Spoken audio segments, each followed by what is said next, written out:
Looking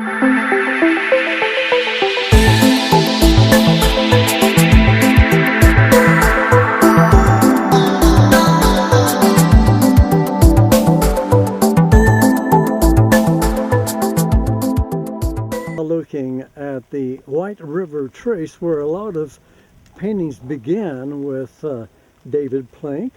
This is the actual trail that the Cherokees used as they was crossing into Missouri, Arkansas, on the Trail of Tears. So David starts his projects here, watching the birds, native grasses, native trees, taking notes and sketches as he goes. We've got rain today, which is not in our favor, but maybe we can get David to give us a little wave here.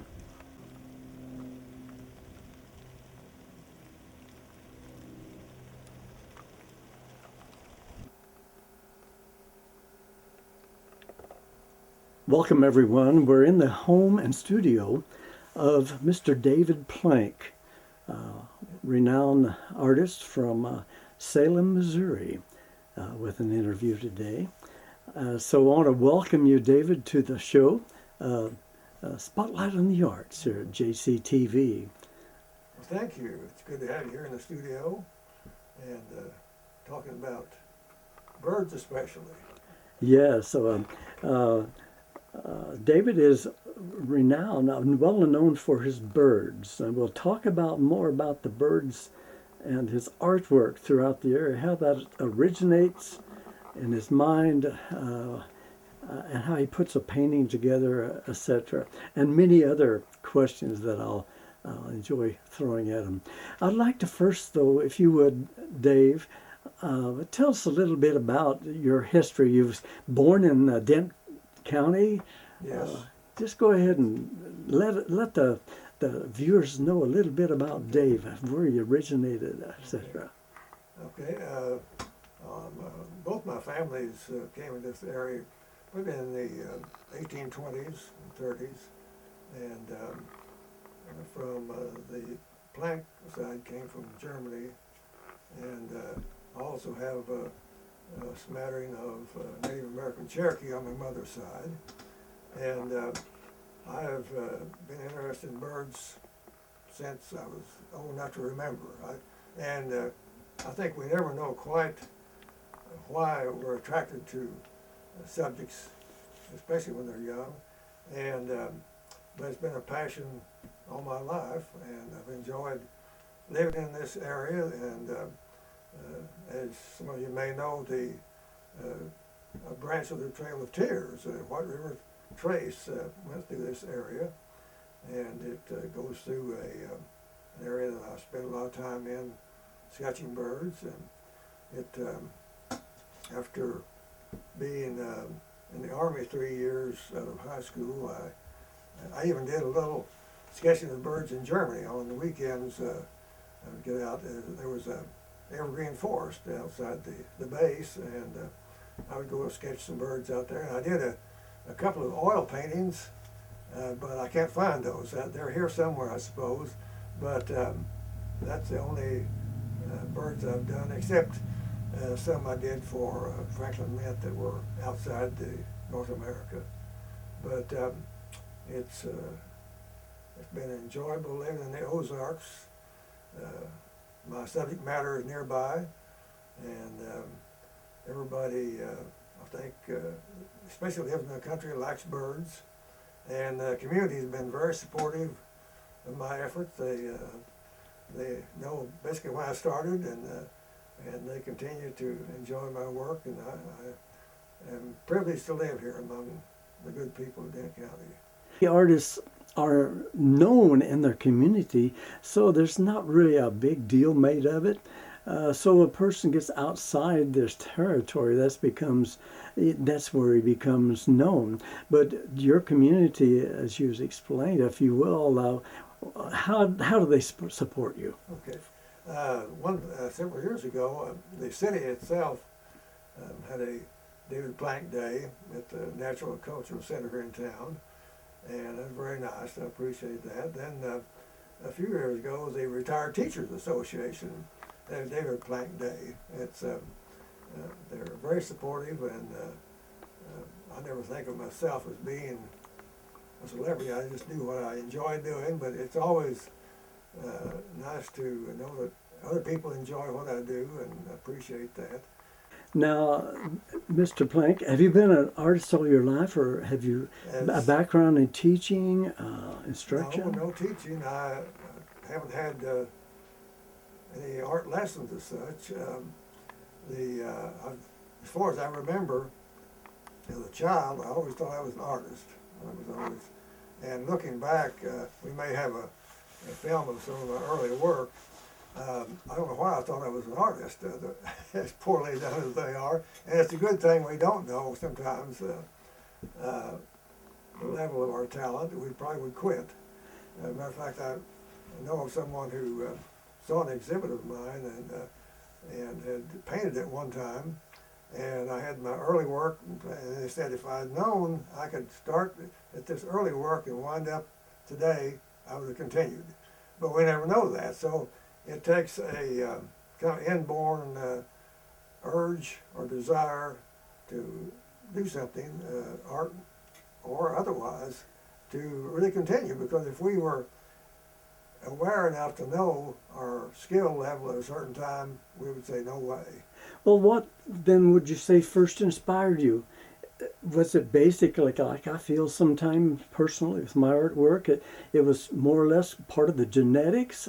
Maybe it seems like some artists come from a line of artists, whether it be Native American or what have you, and we have an ability to recognize nature or fixtures or what have you, and we have a desire to put it on paper with a pen or a brush or what have you. So how was you first inspired? It just came to you? I think it just, I always attracted to birds. I mean, I just had a desire to see birds and desire to draw them. And I had just a pencil to start with, and I had crayons, and I have a early crayon painting, I guess you would call it, there. And but no, I think it's just, it's not necessarily where you were born, because most everyone was raised on a farm here like I was, and they didn't become artists or bird watchers, basically. So I think it's probably inborn, and partly the environment you were raised in. If I'd been born in a city, I don't know what I would be. And like many artists, you have that desire to share what you see, put it on canvas, put it on paper, Yes. and share it from your heart. Right. I think that's what we certainly enjoy doing the painting, but we also, I think, are trying to show other people how we see things. We see the birds or whatever it is, and the artist is that's their way of communicating. Here's what I see, and basically, here is how I feel about it. And the viewer may not have the same feeling, but you as an artist, you hope that you do trigger some feeling, insight, compassion, or likeness for that. Right. Yes, I certainly have. I think I estimated I've created somewhere in the neighborhood of 1,700 paintings. I see. And there's some smaller, many drawings, field work. I sketch birds in the field with a pencil, and probably conservatively 8,000 to 10,000 individual bird sketches, and that many sheets of habitat and bird sketches. So it's something that I just enjoyed doing. I thought that's who I was. And I think your identity. I'm lucky that some people never know who they are. Well, your studio's was surrounded by art and sketches and what have you. And in the second part, we're going to talk again about how that originates. But now people can really identify you and still find your works in the libraries. I know you're very well known for your Birds of Arkansas. and then your Birds of Missouri. And you've been commissioned by different organizations, what have you, and for works that can be exhibited throughout the years. I imagine Yes. that you don't travel as much as you used to on as far No, as no. exhibiting. No, I at one time traveled around the eastern half of the country to national wildlife art exhibits, and it was fun. But I haven't done that for quite a number of years. I have had exhibits at the Springfield Art Museum and Ashby Hodge Gallery of American Art at Central Methodist University, and a gallery in Springfield has handled my work for 25 years, I think. And I began in Columbia, Missouri. A gallery handled my work there for quite a number of years, and but it just been a pleasure to be able to follow my dreams and desires, and I would, if there was some way I could have, I would have painted whether anyone bought a painting or not. But that's just the way I feel, and it's just inborn in me, and I will continue to paint as long as I'm able. Well, David, through my interviews on Mid-Missouri Art News and also Spotlight here, Spotlight on the Arts, as we're taping today, I meet a lot of artists, and they all know of the talent and art from David Plank. So I want to have many greetings from many artists throughout the state of Missouri that send their regards, and thank you for this. Now, I'd like to ask you what you've accumulated. I know you've just celebrated the 84th birthday, November 15th of this year.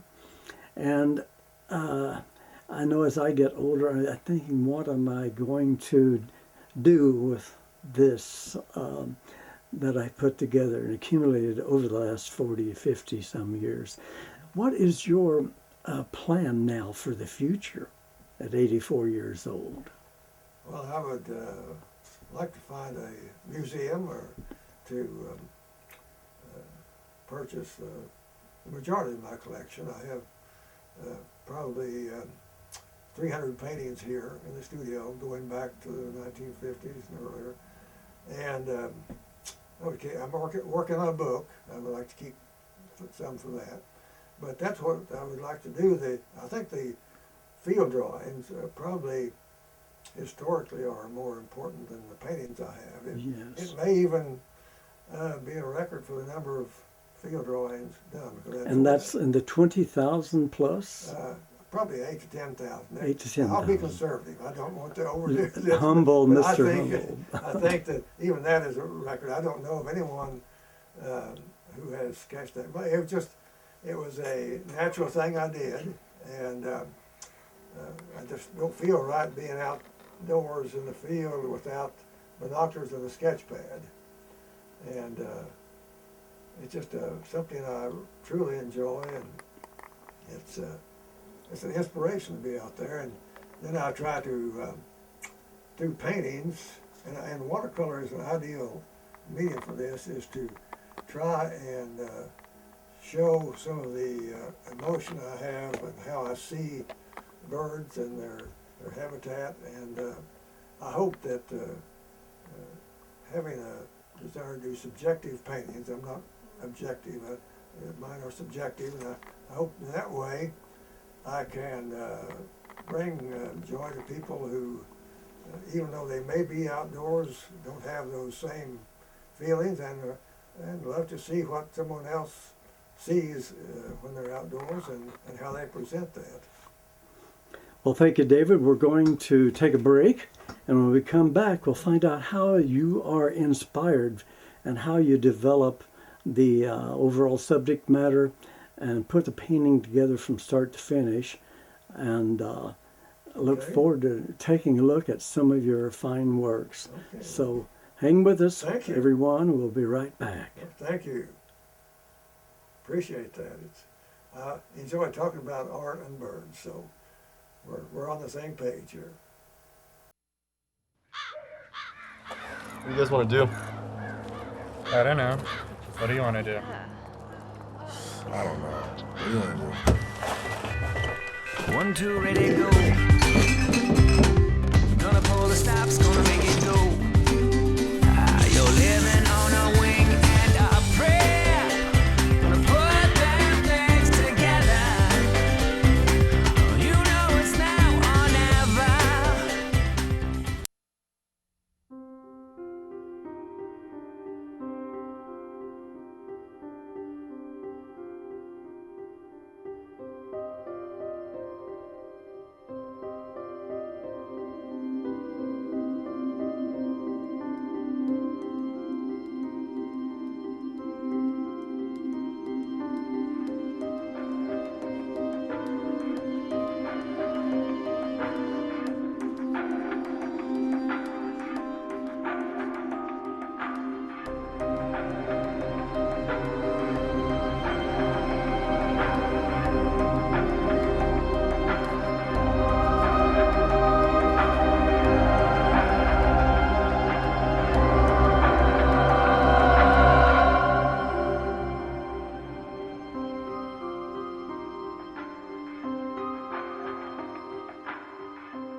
I'd like to show you some early work I did. This is probably in 5th, 6th grade, maybe even later, because I don't think I developed very quickly. And these are some birds I just drew outdoors and then did crayon drawings of them. And I have some common names here that people in their area call them, like bee martins, which is the eastern kingbird. That if you're a bird watcher, you know the eastern kingbird. That's my favorite bird, by the way. They nested in our yard in a large sycamore every year. And one year in a cedar tree where my studio now stands. And but they were a common bird then, and still one of my favorite birds. And over here is a 1959 painting. That is a couple of years after I got out of the Army. And I think this, these are some of the first watercolors I did. I bought a little pan of Prang watercolors from a 5 and dime store here in town, and found some good watercolor paper. And these are, this is the magnolia warblers and Parula warbler and white-crowned sparrow. This is done in 1966. Well, I was working in the newspaper for 11 years, and didn't get much painting done that time, but I did some, and this is one of the ones I did at that time. And I began seriously painting in 1973 when I retired from the newspaper, and have continued ever since. And we'll go to some newer ones here, or first I'd like to go to some field drawings I do and go up to the process of painting. My paintings began with field sketches, and as I said maybe before, I probably have 8,000 to 10,000 individual drawings of birds, and these are done in the field through binoculars. I look at the bird for a little bit, and it takes a few seconds to do the sketches there. I'm trying for poses that are typical of that particular bird, because when I do a painting, I want to have an authentic pose and shape for that bird. And it's just an automatic thing I do. I never thought about any other way of getting my information. When I was growing up, I didn't have a camera that would be suitable for photographing birds. And it was easy to go out and sketch them, and I just don't feel right with being out without binoculars and a sketch pad. And these are swamp sparrows here, and as I say, these are come down in the fall, and I've sketched these out at the White River Trace and here on my property. And over here is the slate-colored junco, or the common name of snowbird, and they are now here, of course. And these are studies that when I decide on a painting, I always go back to these and look through and see what would pose would work best in the particular painting I had in mind. The next step would be to enlarge those field drawings. And this is the way it looks here. I may overlap several and just do those quickly at life size. And I just look at the field drawings and do those. And then I may do a complete drawing and a fill in of the shapes, colors. But I don't do that on all of them. Anyway, this is my process. And then the next item I'll show you is the final process going from a drawing to a painting.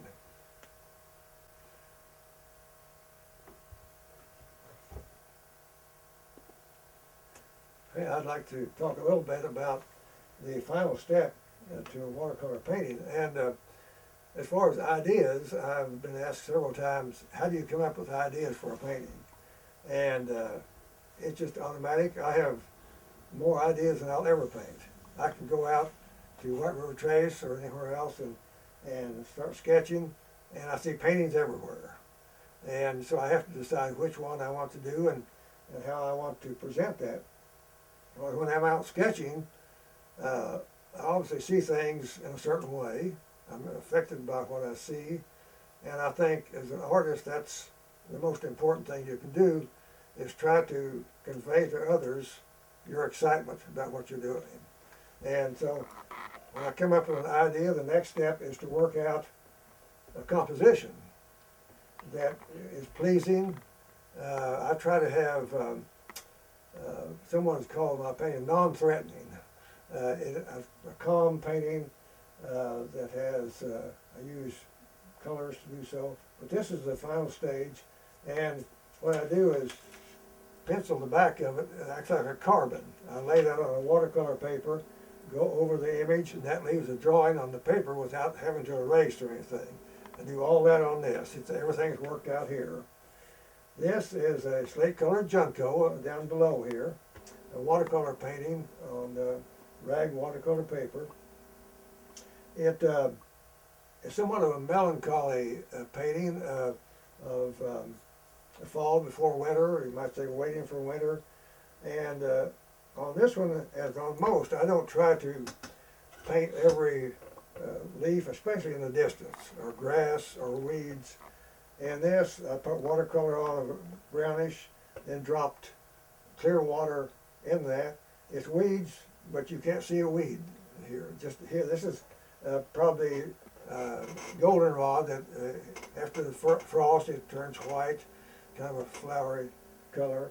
And this is ragweed in the back, which most people don't like. But ragweed is a wonderful food for birds. And so this is, I do this background first, because that sets the mood of everything. And I leave the bird white. I don't use any black paint or white paint. This is all paper showing through here. And so that way it's, you get if you did the bird first, you couldn't match the background to it. So I do the impressionistic background and fit the bird in that. And it shows where the bird is, and and from an artistic point of view, it works much better. Now, you have seen this painting previously, but I'd like to explain a little more about it and the painting process also. These are blue grosbeaks. They're here in the summertime. They arrive usually in April and leave in late September, October. They're perhaps a little larger than a bluebird, and this is a male and a female. And this was inspired by White River Trace. And here again, I've got the flowers, but the background is, you don't see weeds or grass. It's just a watercolor on that. And watercolor is excellent for layering one color over a dry color. And so that's the way I do that. And I tilt perspective a little bit.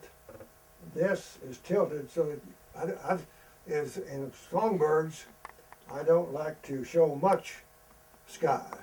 I think, especially blue sky, I love blue skies, but not in a painting. I try to, and here in the Ozarks though, I usually don't have to tilt perspective too much. We have enough hills here that you don't have the sky behind it. But this painting probably took 8 or 9 hours. It's watercolor is a rather fast process. It can be, or you can be very meticulous and work for a month on one probably. But I like to finish one while I'm inspired by that particular theme that I'm working on, and so I enjoy watercolor. It's some people are very intimidated by watercolor, but I think it's an excellent medium for me, especially for birds. This is a white-throated sparrow. It's one of our native sparrows. I think many people who aren't bird watchers, when you mention the word sparrow, they think of English sparrows. But a lot of these native sparrows have beautiful songs, especially this one. This is a white-throated sparrow, and it has a beautiful haunting song, especially in the spring. It's kind of a, let's say, haunting that you can't quite put your finger on the emotion, and to kind of carry that theme, if you'll notice, a lot of these are indistinct. I've got logs here, some sand, and different things that you can't really put together exactly where they are. And since it's a kind of a mysterious song in a sense, it gives you a longing for something that you can't quite put your finger on. And so I did this type of painting to try to illustrate that somewhat. That here's this bird with a beautiful song and a background that he's in that you can't quite determine what is level with the ground and what isn't, and the colors are a little different than you would see other than the redbud. And the native sparrows as a group are my favorite group of birds. There's several in that, and they're very. I can walk out some crisp October morning and feel like you're surrounded by friends when all the sparrows are there eating the weed seeds, and it's a wonderful bird. I've done several paintings of them, and I'm always anxious to see them come down in October, and they will go back north in the spring. And as I say, the song gives us a longing for things that are beyond our knowledge.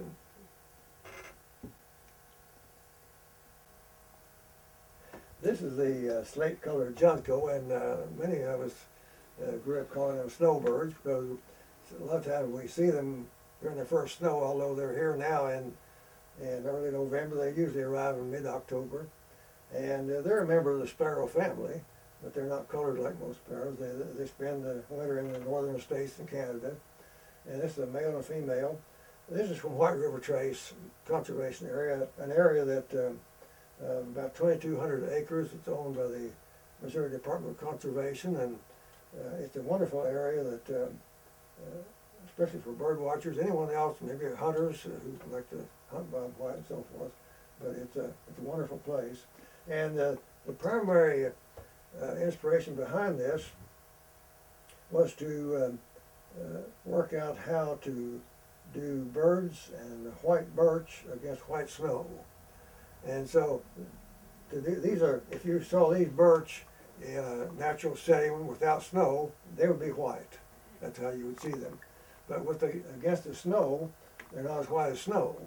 So it was an interesting project to make the snow and some of the brown grass that shows through it, the gray sky, and the white birch with the juncos.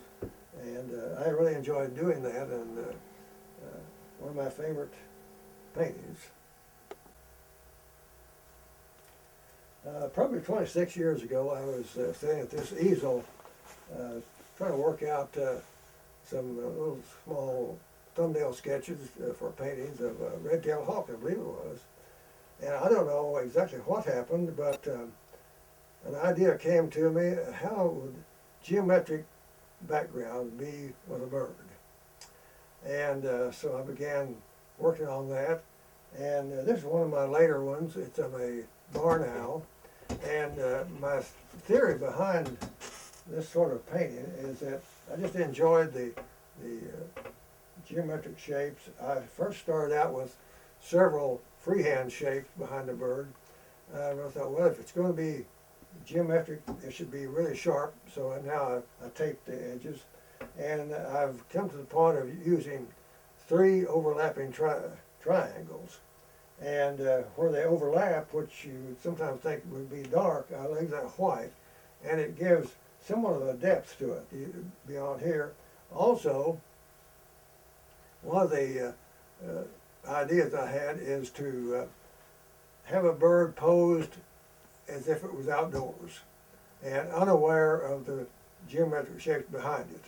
And I think that's important, because if you did a bird that was in an agitated shape or something, it just wouldn't be the same. I paint them in a calm mood, and they have no idea about the geometric shapes behind them. And I think that's and I like the really clean aspect of them. Created probably 25 to 30 of these, and I will go maybe 3 or 4 years without doing any at all, and then maybe do 2 or 3 in a year. So I've painted just about as many as the years I've been doing this. Here's one more of that type of the geometric backgrounds, and this one I put really the darkest dark I've used, I think, on paintings. And this is a crippler's hawk, and here again, he's unaware of all this shape behind him. And I do the same as I do with the natural backgrounds. I do the background first, leaving the bird white. And there again, you can make the color of the bird blend with what's behind them. And the first I do is just sort of very light color. And with the tape here, have to let that dry, then you tape that off gently, because you don't want to mess the paper up. And then eventually get to the, it's fun to do now and then. I wouldn't want to do this all the time, but it's, I think the most bird watchers that I've seen around this show, they don't particularly care for this type of painting. And so I haven't shown these often. I did show them at the Springfield Art Museum. But I think most people are a little shocked when they see a bird outside its natural habitat. But I enjoy doing these. I think it's rather unique, probably. I've enjoyed this. I'd like to thank JCTV Spotlight on the Arts and Rick Jey for coming to my studio and interviewing me. I've enjoyed it, and I hope he comes again, and I hope that maybe I've inspired other artists to look at things a little differently, whether it's birds or something else, and that people have something to say through art. I think that's important. But thanks again for being here, and I've enjoyed it. Thank you.